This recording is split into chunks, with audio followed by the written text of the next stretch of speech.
Ali, parabéns para você. Uma salva de palmas para ele.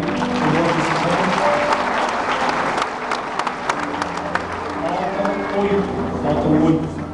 Quem mais gostaria de tomar essa decisão? Levante a mão para a gente ver. Perdão? O canto lá de branco lá. Pastor, já tinha contado. Ali, aquela garota de vermelho. Uma salva de palmas para ela, irmãos. Agora faltam 7. Cadê ele? Não, vem cá, do lado da senhora. Vem cá, senhora. Essa mãe veio angustiada aqui na frente, preocupada com um filho chamado Moisés. Cadê o filho dela, Moisés?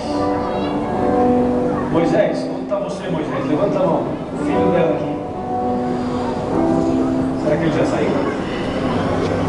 Filho Moisés, estamos procurando o filho dela. Se ele estiver aqui dentro, nós vamos ver. Pode ser que tenha saído, foi ao banheiro, alguma coisa assim. Mas não, fique tranquila que mesmo não estando aqui, nós vamos orar por ele. Mesmo não estando aqui, a gente vai orar por ele. Tá bom, irmão? Fica aqui ao lado.